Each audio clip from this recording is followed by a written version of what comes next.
بہرحال یہ اعجاز قرآن کے اعتبار سے چند باتیں تھیں. اب آئیے 14ویں بحث ہے ہماری. قرآن حبل اللہ ہے.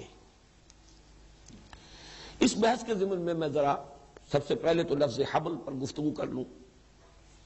حبل کے ایک معنی ہے رسی، اور اصل معنی رسی ہی کے ہے.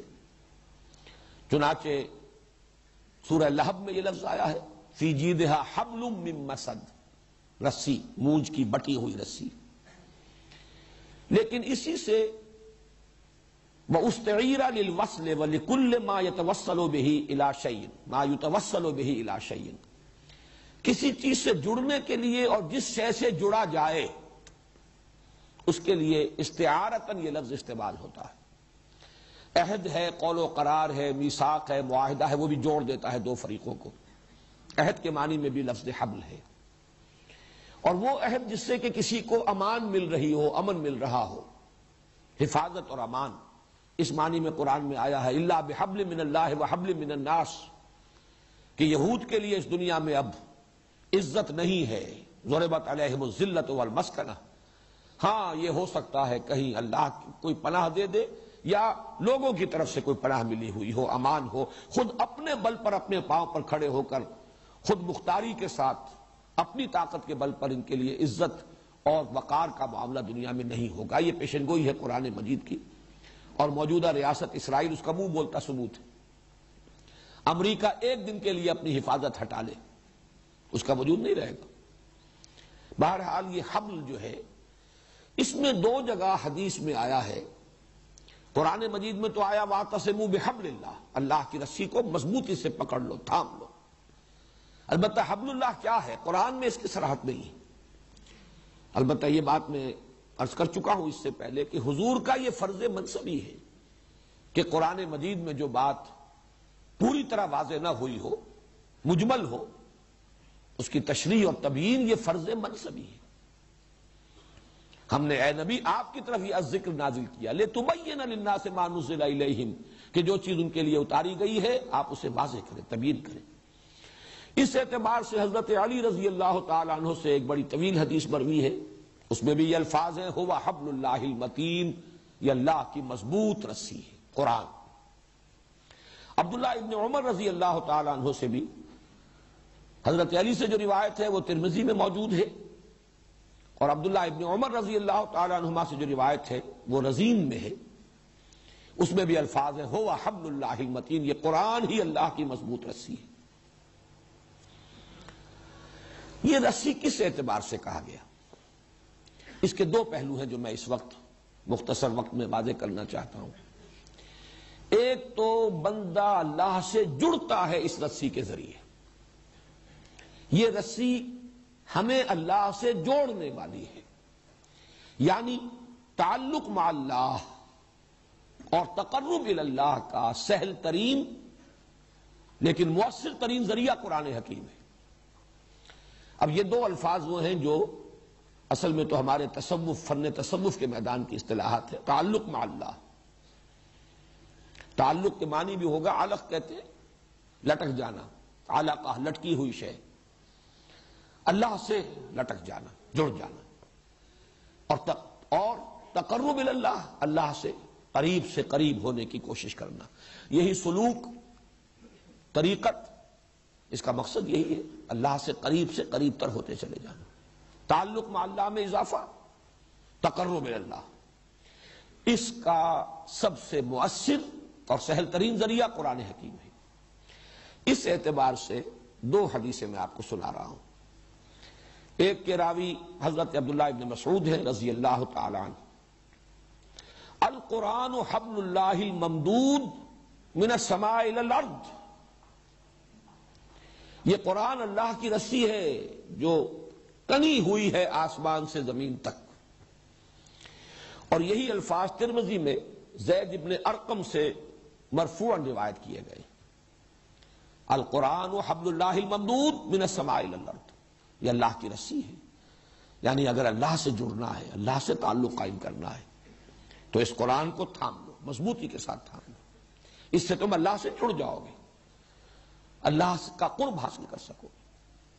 اور دوسری جو ہے طبرانی کی معجم کبیر کی روایت ہے، اور یہ بڑی پیاری روایت ہے، اس میں ایک نقشہ سامنے آتا ہے جسے ہم کہہ سکتے ہیں تصویر لفظی، الفاظ میں نقشہ کھینچ دینا، کہ حضور اپنے حجرے سے برآمد ہوئے صلی اللہ علیہ وسلم. آپ نے مسجد کے گوشے میں دیکھا کچھ صحابہ بیٹھے ہوئے قرآن کا مذاکرہ کر رہے تھے، گفتگو کر رہے تھے، سمجھ رہے تھے، سمجھا رہے تھے.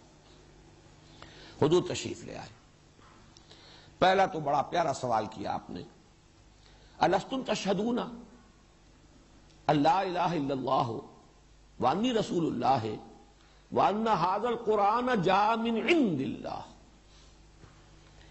کیا آپ لوگ اس کی گواہی نہیں دیتے کہ اللہ کے سوا کوئی معبود نہیں اور میں اس کا رسول ہوں صلی اللہ علیہ وسلم، اور یہ قرآن اللہ کے پاس سے آیا؟ میں توجہ دلا رہا ہوں، پاس سے آیا ہے. بلکہ ایک اور روایت، آج میرا ذہن ادھر نہیں گیا ورنہ میں اس کی تلاش کروا لیتا، متن کی اور سند کی بھی تحقیق کرتا. ایک روایت کے یہ الفاظ، اس کا مفہوم یہ ہے کہ بندہ اپنے رب کی خدمت میں جب حاضر ہو تو جو بہترین تحفہ وہ پیش کر سکے گا اپنے پروردگار کے سامنے، وہ خود اس کا وہ کلام ہوگا جو اس میں سے خرج من ایل، جو نکلا ہے اس میں سے. کلام جو ہے وہ تو کسی ہستی سے خارج ہوتا ہے، اس سے ہی صادر ہوتا ہے. میرا کلام مجھ سے صادر ہو رہا ہے، تو خرج من ایل کے الفاظ ہیں. یہ ایل عبرانی میں اللہ کے لیے ہے، جبرائیل، اسرائیل. اسرائیل یہ دو الفاظ سے مرکب ہے، اسر اور ایل. اسر کے معنی عبد، ایل اللہ، اسرائیل کے معنی عبداللہ، اللہ کا بندہ. تو خرج من ایل، جو اللہ کی ذات سے صادر ہوا ہے یہ کلام، یہی بہترین تحفہ ہوگا. جیسے بادشاہوں کے حضور میں پیش ہوتے ہوئے نذرانہ پیش کیا جاتا ہے، تو ظاہر بات ہے کہ شہنشاہ ارض و سما کی جناب میں سب سے بڑا نذرانہ جو پیش کر سکے گا کوئی بندہ، اس کا کلام ہوگا. جیسے ایک روایت میں یہ بھی آتا ہے کہ کہا جائے گا قرآن کے پڑھنے والوں سے کہ قرآن پڑھو اور ترقی کرتے چلے جاؤ. جو بھی قاری تھے قرآن کے، قاری سے مراد صرف وہ قاری نہیں جو ہمارے ہاں قاری سمجھے جاتے ہیں، بلکہ یہ کہ جو قرآن کے علم اور حکمت سے بھی واقف ہیں اور پھر اس کو پڑھتے بھی ہیں. تو جو ان کی ترقی ہوتی چلی جائے گی اور آخری مقام ان کا معین ہوگا جہاں جو ان کا سرمایہ ہے قرآن کا، جہاں وہ ختم ہوگا، آخری آیت جو پڑھیں گے اس وقت تک تسلسل کے ساتھ ترقی ہوگی، ترقی درجات، یہاں تک کہ وہ مقام آ جائے گا آخری لفظ وہ پڑھیں گے قرآن کا، وہ مقام معین ہوگا. بہرحال حضور صلی اللہ علیہ وسلم سوال کیا، لستم تشہدون ان لا الہ الا اللہ وانی رسول اللہ وان ھذا القرآن جاء من عند اللہ. صحابہ کا جواب کیا ہو سکتا تھا؟ بلا یا رسول اللہ، کیوں نہیں ہے اللہ کے رسول، ہم اس کے گواہ ہیں.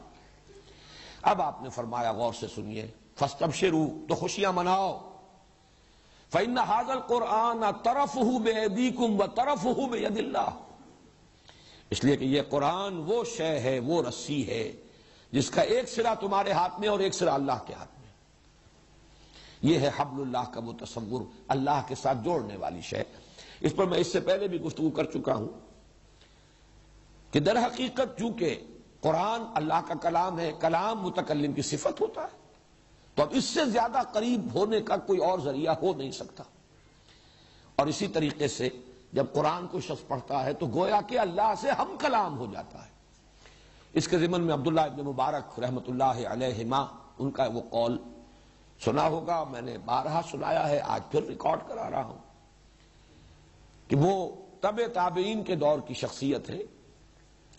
انہوں نے اپنا معمول بنا لیا تھا، ہر سال میں 6 مہینے سرحدوں پر جہاد میں حصہ لیتے تھے. دارالاسلام کی جو سرحدیں بڑھ رہی تھی، جہاد جاری تھا، 6 مہینے گھر آ جاتے تھے. اور اس عرصے میں بھی لوگوں سے ملنے جلنے کی ان کے اندر رغبت نہیں تھی. اپنے گھر میں ہیں، مسجد میں آئے، نماز پڑھی، پھر گھر میں. تو کسی نے پوچھا کہ عبداللہ آپ کی طبیعت گھبراتی نہیں؟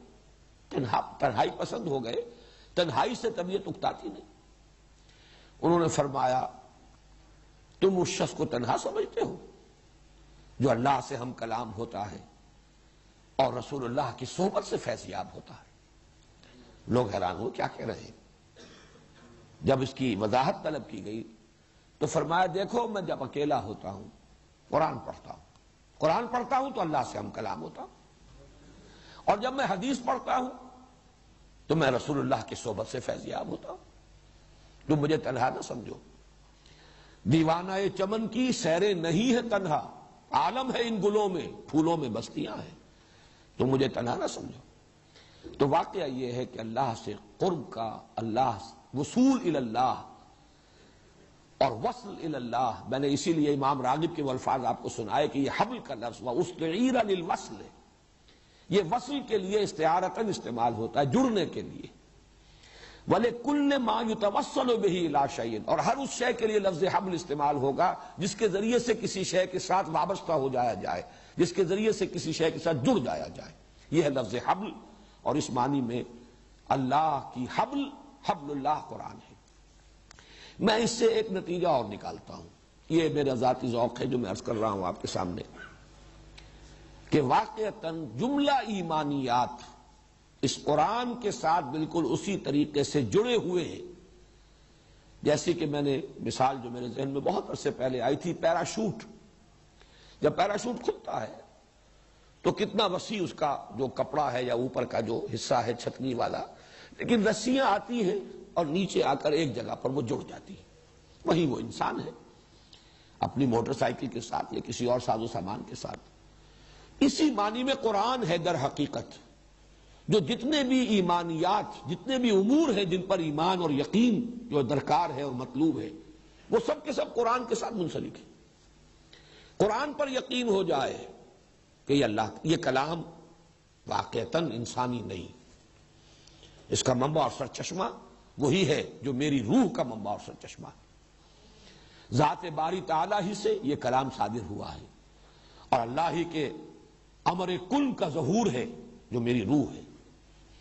اس اعتبار سے قرآن پر یقین، اللہ پر یقین، قرآن لانے والے پر یقین، محمد الرسول اللہ پر یقین، یہ در حقیقت اس دور میں نے جو حقیقت ایمان کے موضوع پر 5 تقاریر اس سال کی تھی محاضرات کے دوران، ان میں یہ مضمون آ چکا ہے کہ ایمان ایک تو ہے تقلیدی ایمان، غیر شعوری ایمان، ایک یقین کی کیفیت پیدا ہو جاتی ہے چاہے وہ علی وجہ البصیرت نہ ہو، اور وہ بھی بہت بڑی دولت ہے، بہت بڑی قیمت ہے، لیکن اس سے کہیں زیادہ قیمتی ایمان ہے جو علی وجہ البصیرت ہو۔ قل ھذہ سبیلی ادعو الی اللہ علی بصیرۃ انا ومن اتبعنی، علی وجہ البصیرت، وہ ایمان، شعوری ایمان، اکتسابی ایمان، علی وجہ البصیرت ایمان، حقیقی ایمان، اس کا واحد منبع اور سرچشمہ قرآن حکیم ہے۔ بہت ہی سادہ الفاظ میں جو کبھی کہہ گئے کسی خاص کیفیت میں مولانا ظفر علی خان، وہ جنس نہیں ایمان جسے لے آئیں دکانیں فلسفہ سے، ڈھونڈے سے ملے گی عاقل کو یہ قرآن کے سی پاروں، عاقل کو، غور و فکر کرنے والا، سوچ بچار کرنے والا، اس کے لیے ایمان کا سرچشمہ اور ایمان کا منبع جہاں سے یہ جن سے نایاب دستیاب ہو سکتی ہے وہ صرف ایک ہے، وہ قرآن حکیم ہے۔